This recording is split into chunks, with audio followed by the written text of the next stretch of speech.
Hi, and thank you very much for joining us for this talk of migraine in children and adolescents. This is a very, very important topic. I am Anna Minster. I'm one of the neurology attendants in our Department of Neurology, and I have, I would say, quite an experience in taking care of kids and adolescents with migraine and other type of headaches. And here is my colleague, Maggie. And I'm Margaret Marlatt, or Maggie. I'm a nurse practitioner in neurology. I've been working with Anna for over 10 years now, so we've seen our fair share of children that have headache. There are no disclosures. Next slide. So what we're going to talk today about is we're going to demonstrate the progression of migraine from infancy to the adolescence. We're going to talk about the application of the headache classification. We're going to try to demonstrate the use of the abortive medications in children and adolescents, and triptan medications specifically. We will outline the major preventive medications in children and adolescents. And we're going to stress the importance of non-pharmacological approaches to headache in children and adolescents. And we're going to try to look what's going on in the newer treatments. Next slide. Next. It's quite many challenges in managing of headache in pediatric population. It's quite difficult to make specific diagnosis because the classification of headache is only partially helpful in pediatrics. It's difficult, as we all know, to obtain history because children may not even be able to describe the quality of their headaches, and also because the parents are very anxious. It's difficult to treat because there's only few FDA-approved medications in terms of the treatment of the headache. And it is simply difficult because children are not just small adults, and because you have to make certain adjustments when you treat headache and migraine specifically. Next slide. Quite often, our patients, and especially parents, say, how young could be migraine? My son or my daughter are only 5 or 7 or 10. How could it be that migraine could be so young? However, migraine indeed can be very young, but the child is simply not able to express him or herself. But also, there are some presentation in infancy that is a bit different compared to traditional migraine pattern. And now I hand it to Maggie. Next slide. Thank you. So we're going to go over some of the early presentation of migraine that were formerly known as childhood periodic syndromes, but now we call the episodic syndromes that may be associated with migraine. Next slide. And as Anna alluded to, these are not perfect, but it is helpful at least to give some framework to clinicians so that we're all trying to describe the same clinical entity. So we're just going to go through the International Headache Society, the IHS classification for the episodic syndromes. So the first one we're going to talk about is one that often presents in infancy, the benign paroxysmal torticollis, which again is defined as episodic attacks in a young child, which involve tilting the head to one side with or without a slight rotation, which can last minutes to days. They remit spontaneously and tend to recur at least monthly. Sometimes kids, again, like older people, will go through a time where they're having them more frequently and then times when they're less frequent. During the attacks, some associated symptoms would be pallor, irritability, malaise, vomiting, ataxia. And it's often things like the ataxia or some of the other associated symptoms that bring children to the neurology clinic or to their primary care because parents are very obviously concerned about these. And then normal exam in between attacks and not attributed to another disorder. Next slide, please.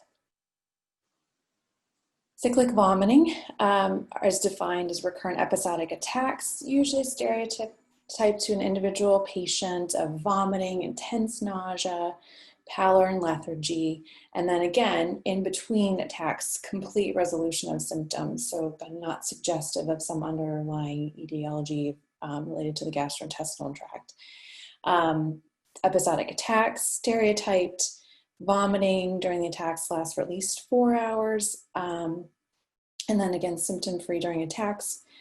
And again, the history is very important. That history and exam do not suggest signs of gastrointestinal disease, which would otherwise prompt further or different type of workup. Next slide. Abdominal migraine, probably one of the more challenging because like headache, abdominal pain can be attributed to many different things. But then again, these are, again, stereotyped episodes of abdominal pain lasting 1 to 72 hours, localized, midline, or just poorly localized. Kids will say it's dull or sore, moderate to severe in intensity, and then during the attacks, children will have anorexia, nausea, vomiting, or pallor. And again, history and physical exam do not show signs of gastrointestinal renal disease. So oftentimes this is a diagnosis of exclusion that gets made after a child's had fairly intensive workup. And again, the pain is severe enough to interfere with normal daily activities. So this isn't a child that just complains about abdominal pain and then 5 minutes later is running off and playing like normal. Next slide. Benign paroxysmal vertigo is disorder characterized by brief episodic attacks of vertigo, usually without warning, resolving spontaneously, and fulfills the following criteria. Normal exam in between, oftentimes vestibular function is normal. There's a normal electroencephalogram, which people can debate about the utility of that, but it is there, so we should at least think of that. And these are often associated with nystagmus, vomiting. Sometimes a unilateral throbbing headache can occur, and particularly children that are able to verbalize that. Next slide. So I'm going to hand this back over to Anna, who's going to go through classification of the different types of headaches. Thank you very much. So obviously, there are two major categories of headaches, as major categories of a lot of things: primary and secondary. Primary headaches, migraine, tangent type, cluster headaches, other trigeminal cephalgias, and some other primary headaches. But the most frequent thing in pediatrics is migraine and tangent type headaches, and obviously secondary headaches that could be attributed to the other underlying disorders. And this is not the topic of our conversation and our talk today. It's just the primary headaches we're going to talk about. Next slide, please. So what's the epidemiology? Indeed, how young can be migraine? Under 7 years of age, as far as we know, is 2 to 3%. Amazing enough, boys are more likely to have migraine in this age than the girls. Then between 7 and 11, essentially before the puberty, is pretty much equal between boys and girls, and it's about 4 to 11%. It really depends what study you look at. And then when the children approach the adolescent, and especially after puberty, the girls take over and they lead. And then the frequency approaches 23, 25% as we see, or 30% as we see in the adult life. Next slide, please.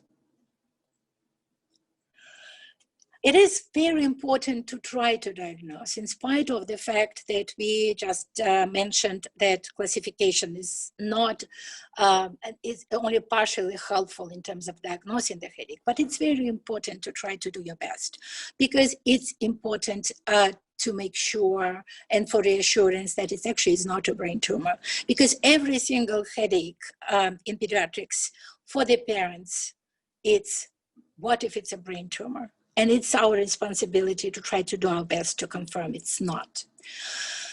So we also want to make sure that headache is not secondary.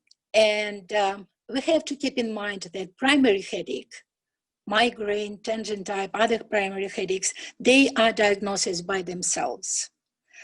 And it's not headache related to something. It's very important to explain to the families that this is a diagnosis by itself. It's also important to know that most of the headaches in children are benign. In less than 1% of children with brain tumors, headache was the only presentation. There were other symptoms as well. Next slide, please. How do we actually find out? How do we make the diagnosis? And I cannot stress enough the importance of good history.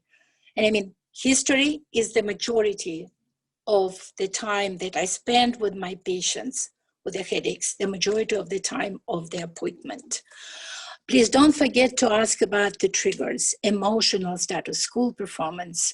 Exam is certainly important, both physical and neurological, and certainly special attention to endoscopy, which certainly is not necessarily the option in our virtual world right now. Next slide, please. If the history is reassuring, if the exam is normal for primary headache, there is absolutely no need to perform any studies. Next slide. Next. But obviously it's a very important and kind of sensitive issue when to image. When there is a new onset of severe headache, not just mild headache, severe headache.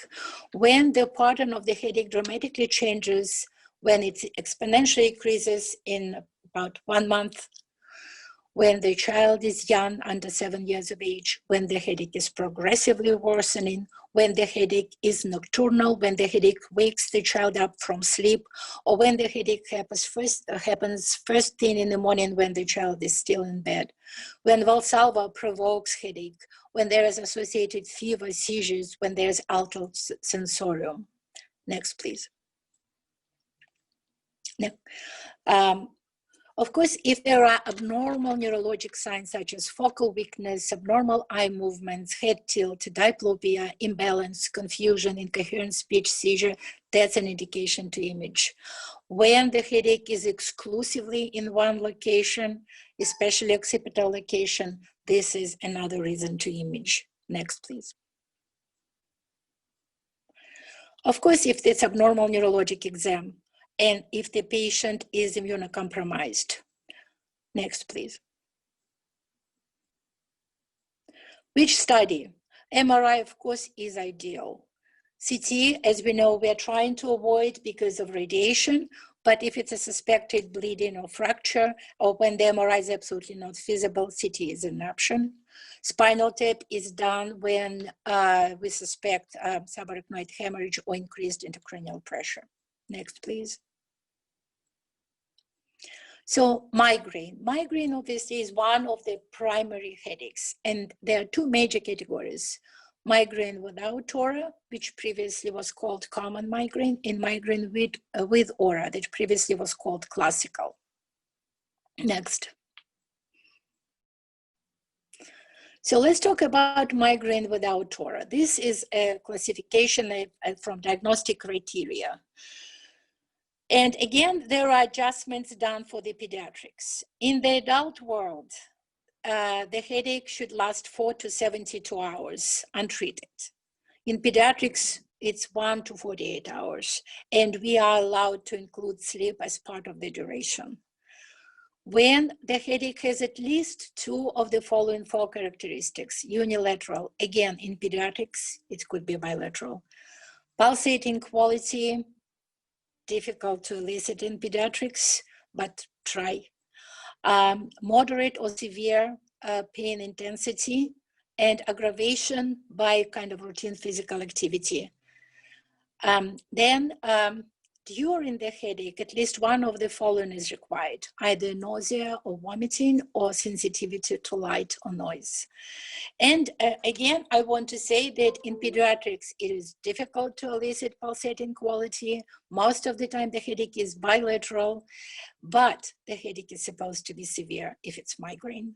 The child goes to his or her room, shuts the door, wants everyone quiet, turns the light off, and goes to bed.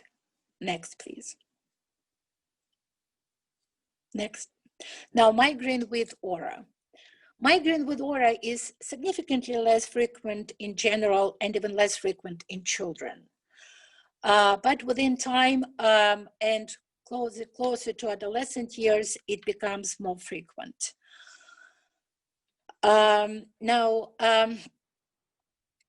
In respect to migraine, there are several types of migraine. The most frequent is visual, followed by sensory, followed by dysarthric, which is impairment of speech and language, motor, brainstem, and retinal. Now, here's the criteria.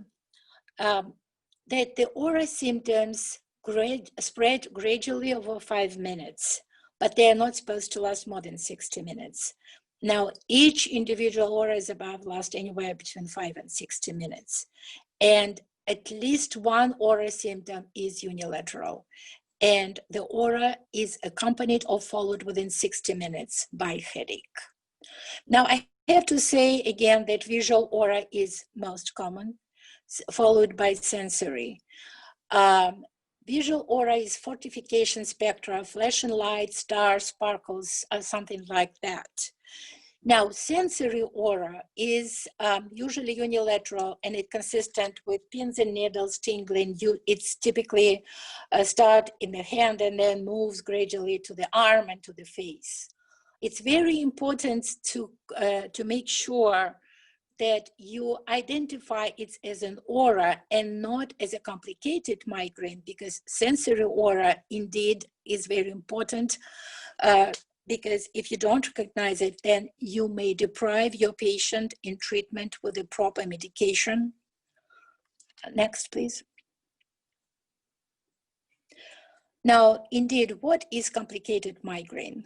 This basically term is not even supposed to be in use. It's not part of the classification, and it's usually classified as migraine with aura. And this, what we're talking about, is significant neurologic deficits that may persist beyond the conclusion of a headache pain. Next, please. Hemiplegic migraine is certainly worth mentioning, because this is what we're talking about, is that it's aura that consists of fully reversible motor weakness.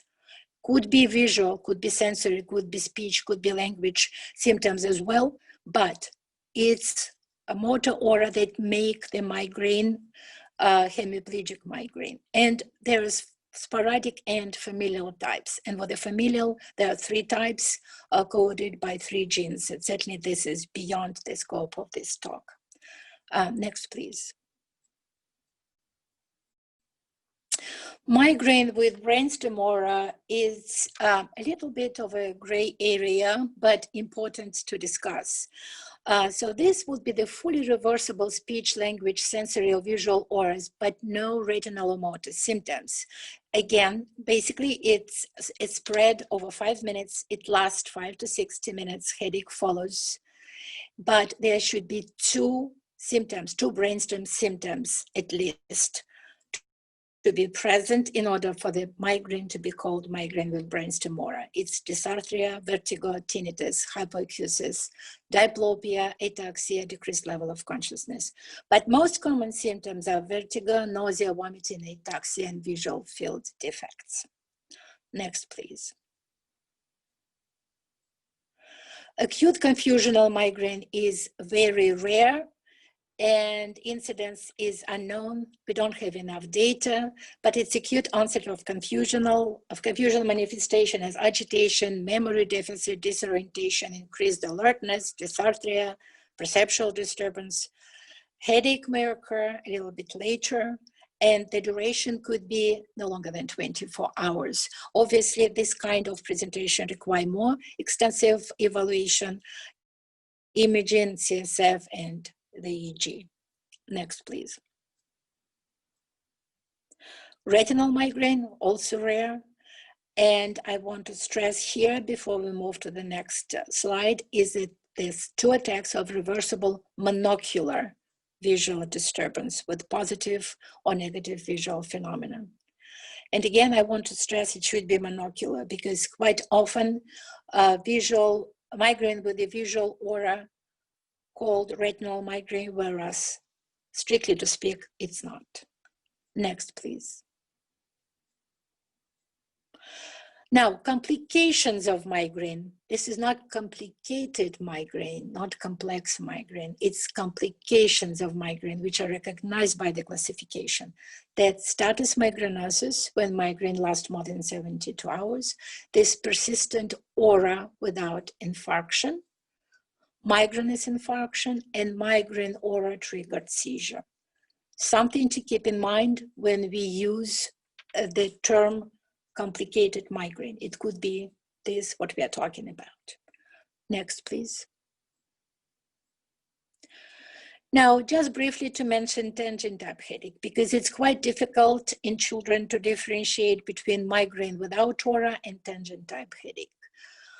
It's bilateral, it's non-pulsating, it's mild to moderate intensity. And I want to stress probably this is one of the most important differentiating symptoms, the intensity.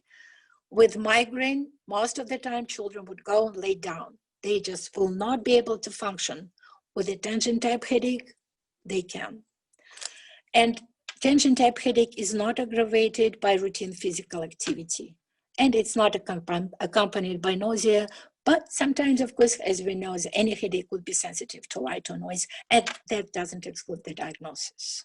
Let's move on. Next. So I think we could just skip this slide. Let's go to the next slide because I already mentioned all that. Next.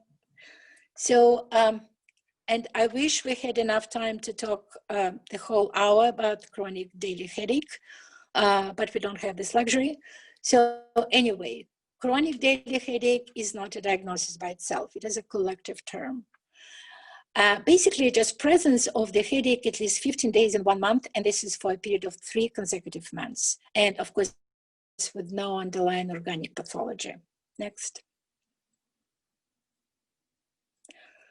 So there are several types of chronic primary headaches, which is transformed to chronic migraine, chronic tangent type headache, new daily persistent headache, and hemicranial continuum. Next. New daily persistent headache is probably one of the most sensitive, difficult to treat daily kind of headaches. The headache is supposed to develop abruptly within about 3 days. And this is again when the history, obtaining the history helps us. We have to make sure there was no gradual development of the headache. There was no headache that was present for a year prior to that, and then it was weekly, and then it was twice a week, then it was 3 times a week, and then it became daily. It's indeed quite abrupt onset of the headache. And it should persist for more than 15 days in a month, for more than a month. And quite often prior to that, we see that the child had viral illness. Quite oftentimes it is there, but not always.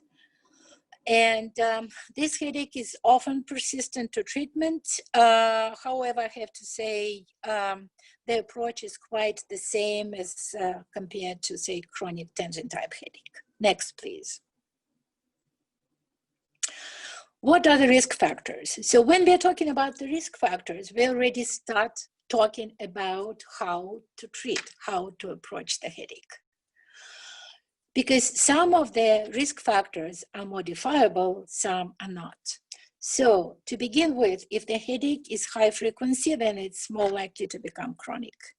Female gender, that's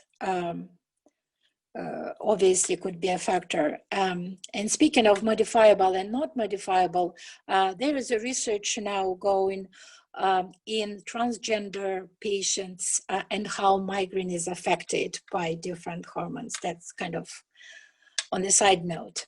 Obesity is certainly something that can be modified, but it's one of the risk factors. Snoring, always worth to investigate. Obstructive sleep apnea could be, and absolutely is a risk factor. Stress, be my guest, absolutely important to try to identify. Migraine is more likely to become chronic as opposed to the other headaches. Next, please. Now, if you drink too much coffee, yes, that's a risk factors. If the patient consumes too often acute medication every day, more than 3-4 days a week, absolutely a risk factor. Depression is a risk factor. A head and neck injury is a risk factor. And for some reason, less than high school education is a risk factor. Next, please.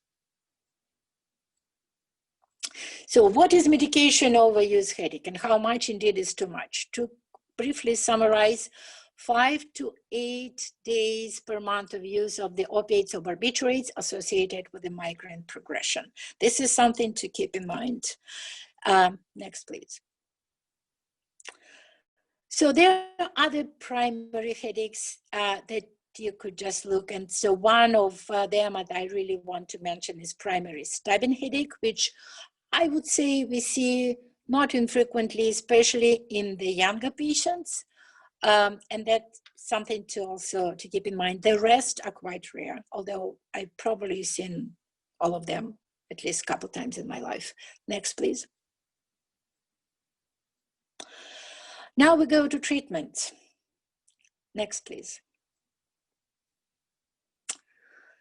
So what are we trying to achieve when we treat headache? We really need to try to treat early, as early as possible. That's important for migraine and for any headache for that term. So we use the proper formulation. We have to base the dose on the weight, and we also have to know how the child is actually going to use it. Is the child able to swallow the pills? Is the child not able? This is how we choose the formulation too. Okay, and we have to make sure from the beginning that the rescue medications are used only a couple times, 2-3 times a week to avoid the medication overuse headache. Certainly the self-care should be optimized. We have to try to avoid emergency room visit as much as we can. And of course, we don't want adverse effects. And of course, we have to think about cost effectiveness, and we have to think about what indeed is covered by the insurances. Next, please. So treatment obviously is pharmacological and non-pharmacological. Next.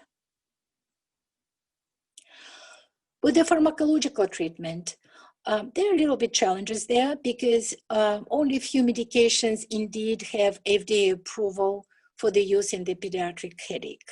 But I have to say that probably we're getting better in this regards. Next, please. So with regards to pharmacological, it's always useful for me anyway to divide pharmacological to migraine non-specific and migraine specifics. Speaking of migraine non-specific, obviously these are over-the-counter medication, acetaminophen and ibuprofen. Now, acetaminophen or Tylenol is less effective than ibuprofen, but you have to also know that it's important to know how much was used. Like for acetaminophen, 15 milligram per kilogram per dose, and for ibuprofen, 10 milligram per kilogram per dose. Let's keep in mind that what is on the bottles that are sold over the counter is a little under what we recommend. The other thing I think was very important, and again, takes us back to the history, if we ask ibuprofen was used or not, and at what dose. It's important to know what dose the patient used medication before he or she came to you. Because for some reason, the people call the regular 200 milligram ibuprofen adult dose. It's not. As you could tell, it's good for the child who is 20 kilograms or 40 something pounds. Obviously, it's very important to make sure how much is used. Next, please. Now, the other migraine non-specific is ketorolac or Toradol. Orally, it started as oral. It's not as effective, but IV and intramuscular certainly is a helpful medication. IV, 0.5 milligram per kilogram per dose and maximum 15 milligrams. and intramuscular 60 milligrams. We do have patients to whom we even prescribe at-home intramuscular ketorolac to be used, and that could be quite effective. Steroids are quite widely used now in the emergency room before the patient leaves, just to prevent the recurrence. Medrol dose pack that we quite often use as an outpatient, but the data is inconsistent. And I personally cannot say that I am overly impressed. It's about 50-50 chances of its to work. Naproxen, on the other hand, is a very effective abortive medication, and quite often it's used to break so-called a cycle. It's used in that case if, say, the headache continues for a few days. You may use it every 12 hours for 3 to even 5 days to try to break the cycle. Next, please. So other migraine non-specific medication is narcotic containing, and as much as every time I want to eliminate this slide, it's not possible, because there are certain situations that it has to be used when, for example, triptans are not are contraindicated. But that's acetaminophen with codeine, furosemide, furanyl. Next slide, please. But we just have to say no to narcotics and do your best effort, all efforts, to avoid narcotic-containing medications. Frankly, I don't remember when was the last time I personally prescribed any of them, because there's simply no evidence that they are superior to triptans or NSAIDs, and because there's risk of clinical and psychological dependency, and because more than any other abortive medications, they could contribute to the medication overuse headache. Next, please. Antiemetics, on the other hand, should be your good friends, because not only some of them help with nausea and vomiting, but prochlorperazine also has pain controlling qualities. So prochlorperazine is certainly one of your friends, metoclopramide as well. Ondansetron, on the other hand, is certainly a good medication, but it's antiemetic, does not contain any pain relieving qualities.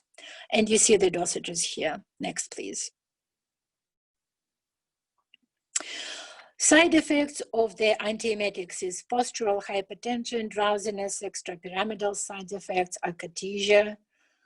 Now, I have to say that it's important, if you use it for the first time at home in combination with the other medications or just by themselves, it's important to warn your patient about these potential side effects. For example, if extrapyramidal side effect or other side effect happen, you could explain to the patient that they should have the Benadryl available, which will help for this side effect.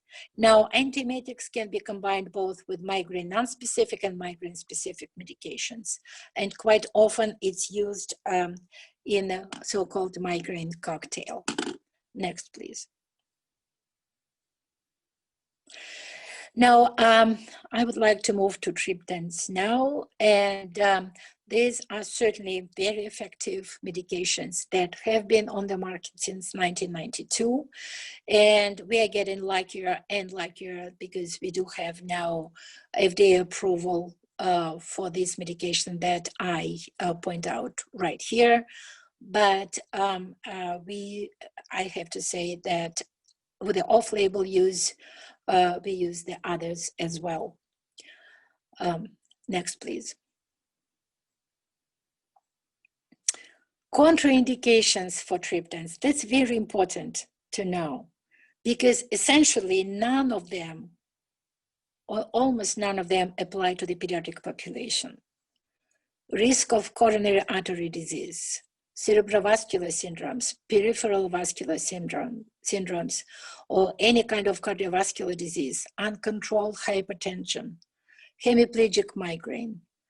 Pregnancy is a category C, and Wolff-Parkinson-White. syndrome. Honestly, very few of our patients have contraindication to use the triptans. And if I have a patient with some kind of a cardiac problem, and most of the time it's really structural cardiac problem, there's no contraindication to use triptans, but I always communicate with the patient's cardiologist just for us to be on the same page, and never they said no. So something to keep in mind, because it's effective, really effective medications. Next slide, please. So triptans are really well absorbed. There are not too many side effects, but it's important to discuss them. Because they have vasoconstricting properties, they could induce tingling, dizziness, hot flash sensation, discomfort in the chest or jaw, which actually does not really produce any kind of harm. But it's important, again, that's very important to explain to the patient that those could happen. Next, please. There are certain rules how to use triptans. It's important to give them at the onset, because if you give later, they are not as effective. But what I've noticed that one of the kind of quote unquote mistakes is when the onset is missed, the medication is not given, because it's not quote unquote, again, not supposed to. Actually, if the onset is missed, still give it. Maybe it will be lesser effect, but still worth to try. Now, the initial dose could be repeated in 2 hours, but that's it for 24 hours. So this is what we give, and it's important, again, to explain to the families how to do it, because sometimes, in spite of the explanation, they start to give it every 2 hours, which is too much. So the triptans should never be combined, and the 2 different triptans have to be 24 hours apart. Next, please. They should not be used for more than 6 headaches per month, because, believe it or not, they also can cause medication overuse headache. And the other thing, there are 7 of them on the market now. But if one fails, it doesn't mean that the other will. Because if though they have the very similar mechanism of action, and they are brothers and sisters, but as in any family, brothers and sisters are not necessarily the same. So it's really worthwhile to try different triptans if one failed. Next, please. So here are the table, and there will be 2 next one as well, of medications, the triptan medications that we use with the dosages. I'm always asked which one is the best and which one to use. It depends on several things. So certainly you want to make sure that it's going to be covered by the insurance, because they are rather expensive. Now, what else you want to know? You want to know if the child actually is capable of swallowing the pills, because there are 2 of triptans, zolmitriptan, nozomic, and rizatriptan, come in the dissolvable form. So obviously, if the child doesn't swallow the pills, that's a very convenient and comfortable kind of formulation. Sumatriptan, Imitrex, and zolmitriptan, they come in the nasal spray form. So that's another kind of a formulation that can be used if the child doesn't swallow the pills. Something to keep in mind, it has to be very well explained of how to use the nasal spray, because it's not supposed to be inhaled. It's supposed to stay on the nasal cavity and be absorbed through that. It's a bit of a stinging sensation. Keep in mind, it may be difficult to explain to a child who is in pain how to exactly use it, but it's a very convenient formulation. So most commonly we use in children sumatriptan, zolmitriptan, and rizatriptan, but then we use the others as well. Next slide, please.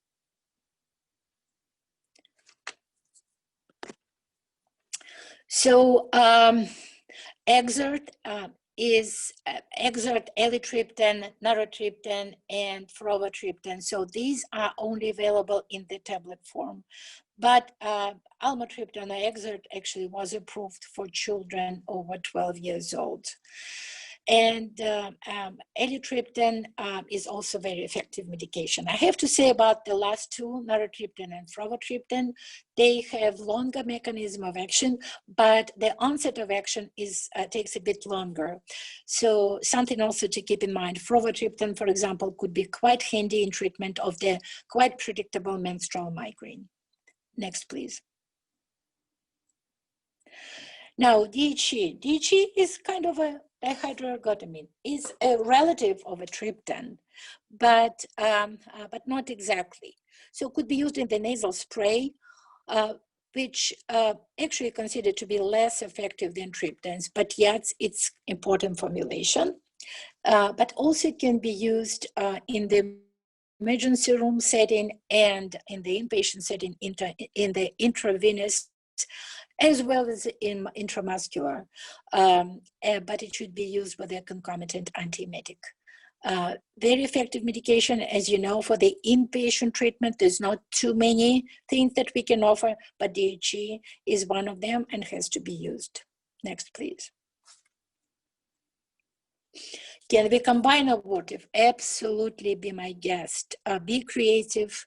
You can combine, and I personally combine NSAIDs with antiemetics.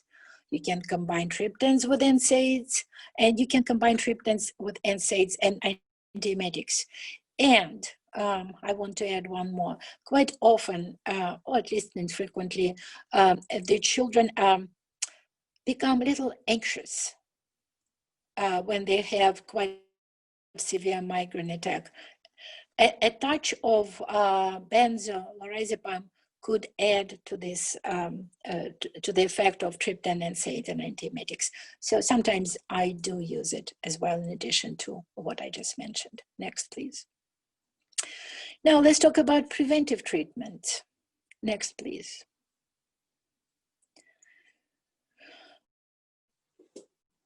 So when do we use preventive treatment? So certainly after we try acute treatment and it's just simply not effective. When the headache interferes with the daily function, when the acute medication is simply not effective or insufficiently effective. Sometimes when there are contraindications to use abortive treatments, such as some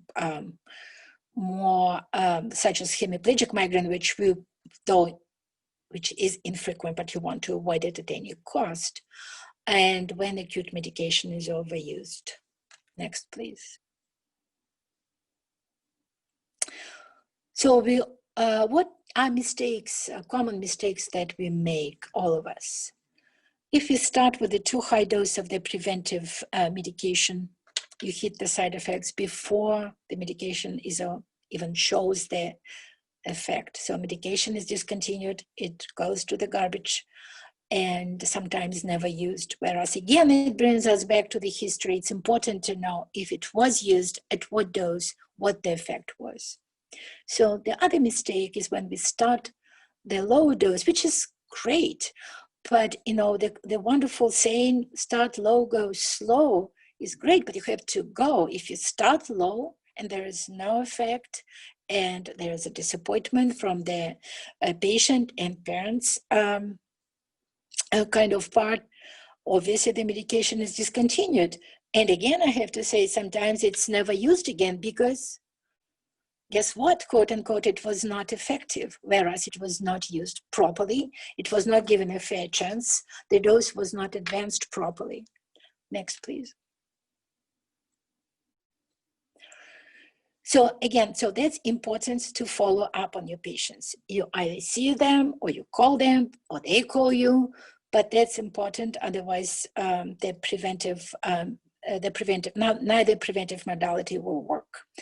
We have to offer non-pharmacological modalities even before we offer the pharmacological ones. We have to recognize and do our best to recognize comorbidities such as depression and anxiety. And again, as I just mentioned, any medication has to be given a fair trial, or any approach has to be given a fair trial. We all want to be treated fairly, and likewise, our approaches, our medications have to be approached fairly. Next, please. Okay, so let's talk about pharmacological approach. With the pharmacological approach, a lot of people, especially in the primary care setting, feel very comfortable with the cyproheptadine. It is indeed just the antihistamine, and everyone feels good about it. What's bad about antihistamine? But I have to say that it's more effective in the younger children, not so much in the older children. It's sedating. Therefore, if you use it, I usually start with the just night dose of the medication, and if I have to add the second dose, I do it in the morning, and I do 1/3 in the morning, 2/3 at night, because it's sedating and because there's a weight gain. And as a matter of fact, I don't think you could find a single teenager who would want a weight gain. Well, unless they are failure to thrive. Next, please. Antidepressants. Antidepressants indeed have been used for the prevention of headaches for quite a long time. They are sedating and non-sedating, as you could see. So most commonly used amitriptyline and nortriptyline. Next, please. So they do have anticholinergic side effects about which you have to warn your patients: dry mouth, blurred vision, urinary retention, constipation, sedation, weight gain. Again, start with the low dose and gradually build up. Each dose has to be given a couple weeks before you actually advance it. It's not a requirement to obtain a baseline EKG to rule out prolonged QT. Some people do, some people don't. But it's really, if there is no cardiac history in the patient and no significant family cardiac history, it's not an obligation to do the EKG. Next, please. Beta blockers could be actually quite helpful because they do have some anxiolytic effects. Propranolol is most oftenly used. Again, you start with a small dose, you gradually advance it. Contraindications that have to be kept in mind is bronchospastic if it's severe asthma, really severe asthma, diabetes, WPW, congestive heart failure. Something to keep in mind are very important, although they do have anxiolytic properties and quite often could be used, and I do use them if there are some sign of the anxiety. It could be helpful, but if there is predisposition for depression, the depression, especially in the teenagers, could be unmasked, and we've seen such cases. So be careful when you ask about emotional status of the patient. Fatigue could be side effect and decrease athletic endurance. Next, please. Calcium channel blockers. Interestingly enough, flunarizine is one of them, which is not available in our country, but is used worldwide and supposedly is quite effective. But what we use is verapamil, is probably the most frequently used, and it may be useful in the hemiplegic migraine. So again, should be avoided in second or third degree AV block, hypertension, ventricular dysfunction, Duchenne muscular dystrophy. And the dose, again, you start with a small dose and you gradually go up. Sedation, one of the side effect, weight gain, honestly, I have never seen it. Depression could be, constipation, definitely. Constipation could be one of the side effects that I personally have seen. Next, please. Now, anticonvulsants, topiramate. Topiramate is quite popular medication in terms of preventive treatment of migraine. It's actually been approved for children 12 and older for the migraine prevention by the FDA. It's always, it's very important again to start with a small dose and very gradually titrate up. I start with the 15 milligrams and gradually go up. The side effect, weight loss, which certainly could be welcomed by some of our teenage girls, but it's not. It's not by itself an indication to use it. Cognitive side effect could be present in the use of the topiramate, such as difficulty concentration and attention. So if you have a patient who has attention deficit disorder already, or if you have a patient who already is tiny, you probably don't want to use topiramate. You want to think about a different medication. Paresthesias could be one of the side effects, glaucoma. Now, as an anticonvulsant, pregnancy is a category D. Next, please. Now, valproic acid is it's approved, FDA approved by adults. We quite rarely use it as a preventive in the teenagers, just because you have to monitor the blood work, and because it's pregnancy, it's category D, and because of the set of the side effect that actually we see oftentimes in this medication. It's not the most popular in terms of the preventive treatment in migraine. Next, please. So the other anticonvulsants can be used. Gabapentin, although some, it did fall out of love for a lot of people. I did have successes as well as failures as with any other medication with the gabapentin. The beauty about gabapentin is that its side effect profile is very mild, and it could push the dose quite high. Zonisamide is worth noticing because it's basically very close in terms of the mechanism of action to topiramate. Topiramate could be quite effective sometimes, though the side effect will make you consider discontinuation of the topiramate in spite of the effect and good benefit on the headache frequency. In that case, I suggest you think about zonisamide. Its side effect profile is a bit more benign as opposed to topiramate. So switching to zonisamide is something to consider. Now, levetiracetam, it's used occasionally. Sometimes some people use it even in the setting of the emergency room in the IV formulation. But sometimes it's used in the as a preventive medication by itself. We don't have enough studies on that. Next, please. So the question always is how long to treat. But before we even talk about that, there are studies now, and the most famous a couple of years ago, CHEM study, in which topiramate, amitriptyline, and placebo were compared, and no difference in the effect was found.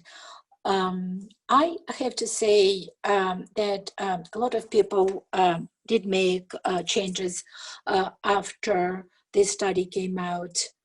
But I want to say that in spite of the fact that we just spoke about the pharmacological approach, every time when I see the patient, I do start with the non-pharmacological approach, and we're going to talk about that in a minute.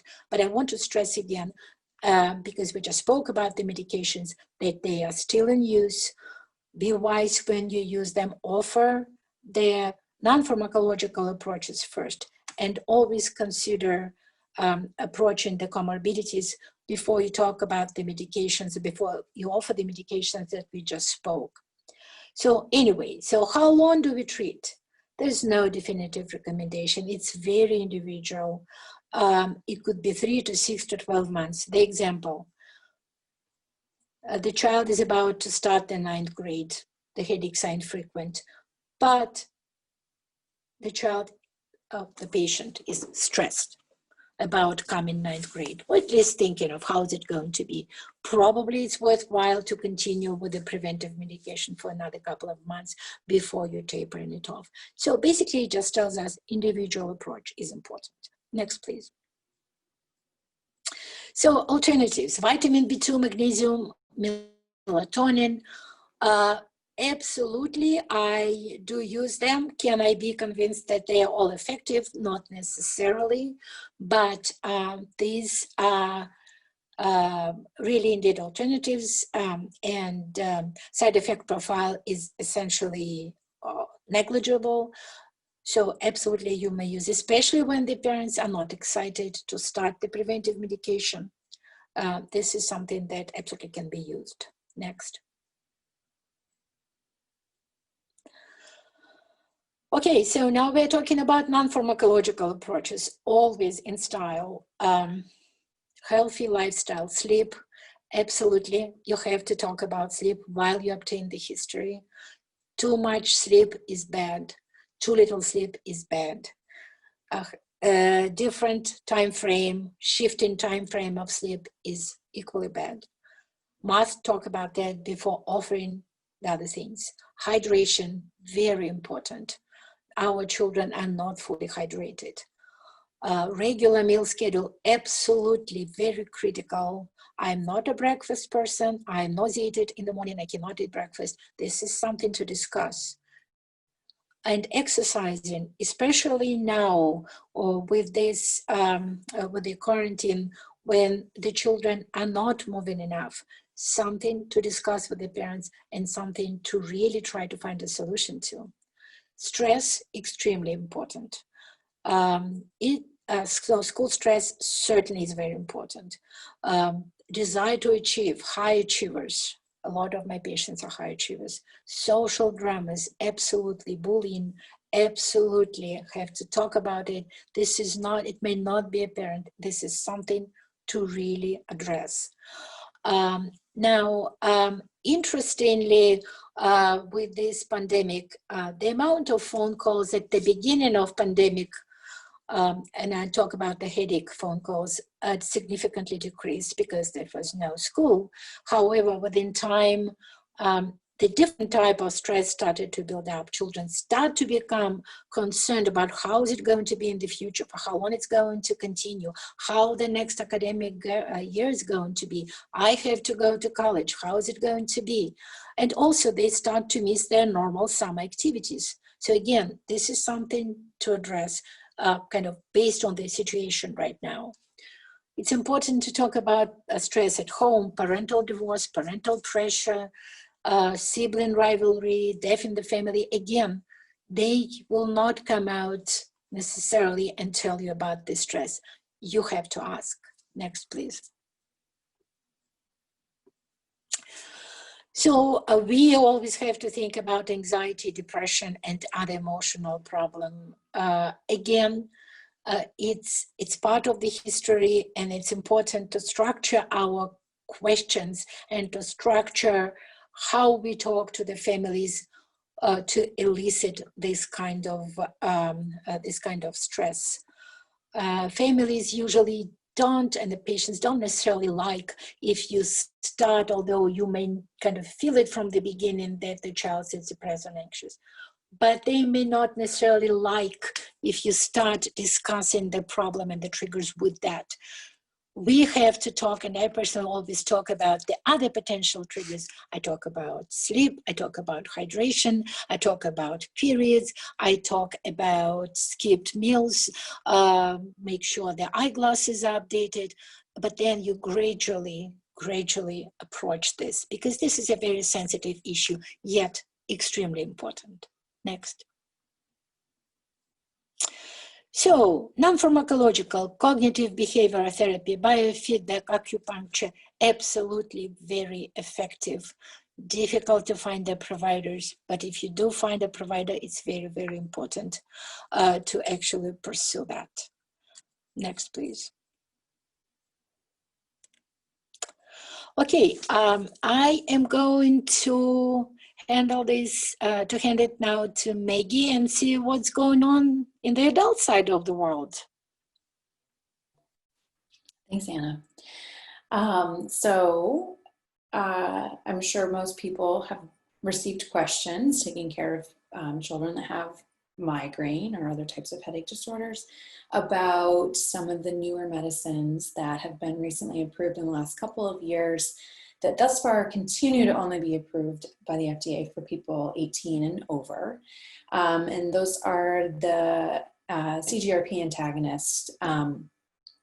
And so these are very exciting. And so obviously they're getting a lot of attention. And there are ongoing trials as of 2019 looking at using these medications in kids from 6 to 17. So again, this was released in the last 2 years. There are 2 acute and 4 preventative medications for, again, patients 18 and over. They work as antagonists of CGRP, which was released during a migraine attack. One of these is an agonist of serotonin 5-HT1F. The advantages are they do not have any vasoconstrictive effects, and therefore, as opposed to triptans, can be used in some people that have some underlying cardiac disease, and there are very few side effects, and they can be used in conjunction with other medications. Some of the downsides are the fact that they have such a long half-life, so there is particular concern in using these in children or women of childbearing age because of the potential for that to continue on and therefore expose a fetus to monoclonal antibodies. And there's just not a lot of evidence as to what that will do. The mice models appear to have no major effect on organogenesis, but it's still just very unclear. So there's a lot of caution right now and use in young women, which again is a lot of our patient population. Next slide. Those used for acute treatment, and I cannot say the names at all, so I'm just going to use the trade names, Ubrevely, Nurtec, and Ravo. Particularly the Nurtec is an interesting option because it has a longer action of about 48 hours, and so that's been of really interest to a lot of people because in theory that would be very helpful in terms of preventing sort of rebound kind of migraine in terms of the duration of action. Next slide. The preventative options, again, Aimovig, Ajovy, Emgality, and the Vepeti. The first 3 are the sub-Q injections. The last is the IV preventative. So again, right now, these are really only FDA approved for people 18 and over. The American Headache Society did post a statement saying you could consider use for post-pubertal adolescents after they've failed more than 2 preventative medications. They have moderate to severe case and PID-minus score greater than or equal to 30. And then there's a caveat that if you have a younger child, you carefully consider its use if, again, you have a child that has a very severe case, is very severely affected by their migraine disorder. The concern, again, being that the monoclonal antibodies could affect bone and growth plates. And so monitoring pupil status, bone health, linear growth, weight, and BMI. And talking to a lot of people, I myself have not used them in anyone younger yet than 18. But there are some people out there that I've heard of cases, and I've certainly seen people that have used this in children that are younger than 18. So hopefully by the time the next Bresnan course rolls around, we'll have a little bit more information about how we can use this more readily in our clinical settings. Next slide. And back to Anna. Okay, so me again. So you could tell there's a lot of excitement going on more and more every day with the newer medications. So what do I want to say as a conclusion? Try to do your best to make a diagnosis. That's important, as we just discussed. But please don't kill yourself if it doesn't strictly fit the IHS criteria. Use abortive medications at appropriate time and at appropriate dose, as we just spoke about. So, but also keep in mind that if the onset of the headache is missed, still use it. Please don't be afraid to use triptans in children. Amazing enough, I have still to say that. Also, keep in mind what Maggie just told you about the newer medications. Of course, they're not approved, but hopefully in not long, and we will be able to talk about them. Always start prevention with addressing the triggers and healthy lifestyle. I do suggest that we don't jump on the medication right away. Make a patient be responsible for him or herself. But if you do the medication, give each medication fair chance to work. We all want to be treated fairly, and the medications also have to be treated fairly. And also, what is very important, always set up realistic expectations. Involve child and parents in decision making. Make a team and make a patient to be a team leader. This is very important. Well, let me stop here. There will be a panel later today. Thank you very much for your attention. And I only hope that you love to take care of headache patients as much as we do. Thank you. Thank you.